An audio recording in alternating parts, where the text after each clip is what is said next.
Okay, welcome back to Violent Money TV, where we are joined by Will Fleury ahead of a huge fight at Octagon 62 on October 12th. When I was thinking about this earlier, I was gonna start it with saying one of the biggest European events of the calendar, but in reality, it's one of the biggest European events we've ever had. This Frankfurt Stadium show. I've been counting down the weeks and the days to this for ever since it got first announced. You must be pretty excited for what that experience is going to be like. Yeah, very pumped up. Like, is it the biggest ever? Have they crossed that threshold yet? I don't know. I can't remember what the numbers for some of the KSW events are that are Right. pretty big. Well, it's definitely by far the biggest crowd I've ever fought in front of. So from a personal perspective, yeah, it's fucking unbelievable, And like, even to be honest, like, if it breaks European record, unreal. If it doesn't, I don't give a fuck. There's still like 50 odd thousand or 50 plus thousand fans there. And I assume because like I've been at previous events where they've put on serious shows, I assume they're going to have everything pretty honed in and pretty cool, like where it's going to be a good buzz and a good atmosphere in the stadium. Like the Eden event looked unbelievable.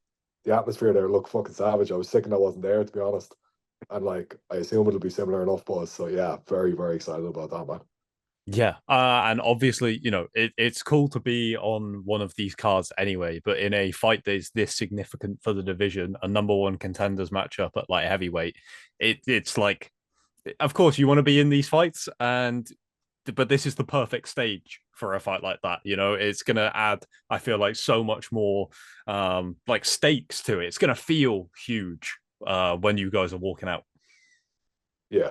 Like look, I called for this in Birmingham when I was there last, like when I fought last time. I thought, get me number one contender, put it in that Frankfurt show. And thank fuck it's after happening now. I've made it happen to a degree, but like, look, fair play to Pavol. He took the fight too. You know, like, I'm probably the scariest cunt in the division right now. Nobody really seems to want it. So I have to commend Pavol for taking it, for risking that number one contender spot. Um, I'm fucking delighted he's after doing that. I'm delighted this is after happening. But like, now it's about putting on a fucking show, showing people what I'm about, and getting it out there and being like, yeah, there's a reason everyone's afraid to take this fight. Like, Yeah, I mean that debut in Birmingham, as we were saying just before we started recording, you are back there at the moment. Which yeah, you're like near my ends. I only live like an hour away, so for the first time that, well, apart from I did watch you fight in Cardiff that one time, so I guess that was a little bit closer. But what's the training like being back in Birmingham after the fight there? it's really good, man. I've only been here since Wednesday morning. It's Friday now, and I'm here until Saturday evening. I'd love to get back a few more times. Like right now, a lot of really good high level lads here, big lads too. Fabian's got the title fight coming up in a few weeks. Matty Byfield is here. Tom Breeze is always here as well. So like, it's really good training partners and fucking just good training, good fucking vibes. So delighted. I've only been here a very short period of time, and it just happens that we're doing the interview now. Like, but it's been class, and I'd like to fucking get back and do a bit more training over here. Yeah, one of the things you mentioned in one of the recent severe interviews was about how you might have to start looking a little bit further afield for some training here and there, and that comes with both positives and drawbacks to that. Like, how has that been in terms of, because that seems like quite a recent thing since the Octagon thing came through, if I'm not mistaken. Yeah, kind of. Look, it's been recent enough in general. Like, shortly after Carl fought for the title, I went off to Vegas just because I knew he was going to be away for a couple of weeks after having the title fight. And then just this time around, Johnny's after messed up his nose a little bit, so he can't really do any sparring or anything like that. And he's gone off on holidays. And Carl just hasn't been around as much recently. So, like, in terms of high level big lads, we're just lacking a little bit at the moment. And like I was saying, it's on me then to travel and do what I need to do to get high level guys around. And like, that's cool. That's interesting in a way. Like, because look, I feel like one of the things I didn't do enough throughout my career was travel to train. And at this stage, I'm more than willing to. And even financially, things are a little bit easier. So it's like, right, I have the option to do this. Let's go and do it. Like, and yeah, I'm excited about like where else I might end up. And, like wherever there's high level big lads that are up for fucking few rounds, I'm there. Like, The opponent, Pavol Langer, I've heard you speak about this as well. I think there's maybe a little bit of an element of it reminds me a little bit of when Dricus du Plessis first arrived in the UFC, and nobody seemed to really rate him, but he just kept beating everyone because it maybe doesn't come across like the things that you usually look out for when you think of, oh, this guy is a good fighter. He maybe doesn't have some of those kind of like that element of finesse to some degree, but maybe that doesn't do him justice in terms of how good he is because clearly it's effective. Is that how you see him as an opponent? He's a very easy guy to underestimate, yeah. And I'm like, that's a nice way of putting it, because like I found like when I first watched him, I was like, oh man, I'm gonna destroy this guy. And then some of the guys he's beating, you're like, well, they're decent fighters, and he's making it a tough fight every time, even though it seems like there's huge holes there. So you have to kind of look a little bit deeper and try and figure that out. And like, from what I can see, look, he's not very smart when he starts a fight. He does leave himself quite open. He does tend to rush forward. There should be holes there. He's always employed that style. But when he gets hurt, the guy gets a lot more logical, and his technique's actually quite solid. And he manages to kind of survive and suck people into a bit of a dogfight. Then he does well in those dogfights. So, number one, the guy is tough as fuck, right? You can't discount that. Like, if he gets hurt, he's not gone. So, you got to be patient when you hurt them, and you got to be precise and be accurate with your shots. But at the same time, if you're a high level fighter, yeah, you should be picking those shots. You should be not gassing yourself out. You shouldn't be like, oh, I've hurt the guy and unloading and then blowing your load on him. Like, it's on me to go in and be that professional and perform and, put on a show for the fans that are out there and give them that moment and give them that fucking viral clip. So, like, I think he's a solid fighter. He's easy to underestimate. But at the same time, there are holes there. And if you exploit those holes, you should be winning this fight fairly easily. Feel Well, like nicely. You should be doing like it's not easy, but it's like you performed in a way that just sets you up for a finish. yeah. I feel like there's a little bit of like one of the biggest talking points this year in the entirety of MMA has been the whole John Jones Tom Aspinall debate, right? That's the biggest fight out there. If you're a heavyweight, but Tom might not get it because John is probably going to retire after this next one. And I feel like there's a little bit of that with yourself and Carlos Wamola, which you Yeah. would imagine is one of the biggest fights that you can get in Europe, let alone just in Octagon fighting Carlos Wamola, especially with the just the fans and the attention that he draws in Europe. And it's been a weird kind of couple of months for the light heavyweight champion because he kind of retired and then came back, but he's only going to stick around for a couple of fights, and it doesn't seem like one of those fights is fighting the top contender. Do you think there's a world in which if you go out there and put on a great performance against Langer that he does stick around? Is there any world in which you get this fight? Because I think it would be huge. Yeah, look, I don't think he wants to fight me. And it's going to be very, very hard to make him do something he doesn't want to do. My job is to go out and perform. I'm going to go and do that. If he wants to stick around, I'm going to make it a situation where he eventually has to fight me, or it's going to look pathetic on his behalf. And I'm going to be doing all sorts of calling him out and all that type of thing. I don't see him stick like, look, he's got this fight with Pirate lined up. If he loses that, the belt's with Pirate, and I'm going after Pirate instead. I'm not after Carlos per se, I'm after the belt. But if he wins that fight and he wants to fight Attila for the third time, man, fuck that. Attila's past it, right? And I know that they're going to want to promote that fight, and it's going to be a big draw for them. Anybody who saw that second fight, you don't need a third fight there. You want to see him facing somebody that's legit, somebody where there's going to be a bit of fucking back and forth. I don't speak Czech, fair enough, but like a lot of Czech people fucking can speak English and they can translate quite well.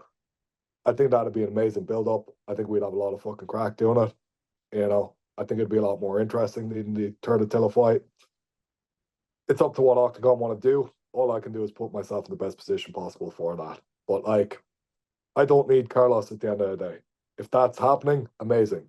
If they're gonna fucking look, he's too big, like we're not gonna let you fight him yet. Like within 3 or 4 fights, I'm gonna be a fucking huge name for them anyway. So like, as long as I keep doing my job and keep performing, it doesn't really matter when it comes, but it is gonna fucking come. And that's the attitude I've adapted towards it. Because it is like it's a little bit frustrating. When the dude retired, it was like, shit, he's after retiring now. But now he's come back and he's his next 2 fights lined up already. You're kind of saying, well, like, I'm the guy. I'm clearly the dude in this division that nobody wants to fucking fight. If you're going to be the champion of this division, you got to fight me. And like, look, it's a lot worse what's going on with Tom Aspinall right now because he's been there. He's been the interim champ for how fucking long. And Jones is just pulling it out, pulling it out, pulling it out. And now it looks like he's going to retire and never give him that fight. I feel for him and I can, like, thanks for comparing the situation, you know? I think his is a little bit nearly worse than mine, but like, all I can do is put myself in the best position possible. So keep smashing guys, keep putting on a show, keep calling them out, keep doing what you got to do. And if it happens, amazing. If it doesn't, fuck it, I'll smash somebody else. Yeah, I guess there's a little bit. I guess it's a different scenario because Tom has the interim belt, and so there's, Yeah, if John retires, there will be people that be like, "But you never beat John," and so he kind of, I feel like he deserves that validation, right? Although I don't think there'll yeah. be too many people saying that, but maybe it's a I little bit think different. most people at this stage are like, he'll probably fucking kill him if they do fight. You know, I it looks think that so. way. It's the Yeah. first time I've ever seen John Jones look a little bit fucking scared of somebody, and just like you can tell that the buzz of it is just like Jones doesn't want this, like, you Yeah. know. Yeah, it's pretty crazy. I mean, whilst I don't think, like I said, different scenario because I don't think you need the validation of beating Carlos Formola to be recognized as the light heavyweight champion in Octagon. The promotion, It and would this isn't, definitely help though. I oh, completely yeah, understand that it would, like, from the Czech fans' point of view, they really rate Carlos. They think he's shit hot, whatever. You go in, you absolutely destroy that guy. It's going to leave an impression. So, like, I would absolutely love to be able to get that fight, you know. And all I can do is put myself in the best position possible. But am I going to get frustrated if that doesn't happen? Nah, I'll go smash somebody else. That's fine. yeah, like this is no slight on Octagon either because I love it, but they are a promotion that love the story, the narrative, if and the drama. And I've heard you speak about this very briefly in the past, but you had a Yeah. training session with Carlos a long time ago, right? I had more than one. Like, I was in London Shoot for about a year and a half, Hmm. and we sparred together a few times, and we trained together quite a few times.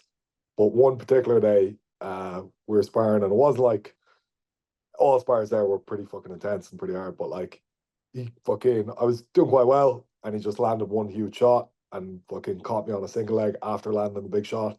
I went over on my ankle as I was like, he was in on a single leg, and I was like framing and defending the single and hopping onto one leg.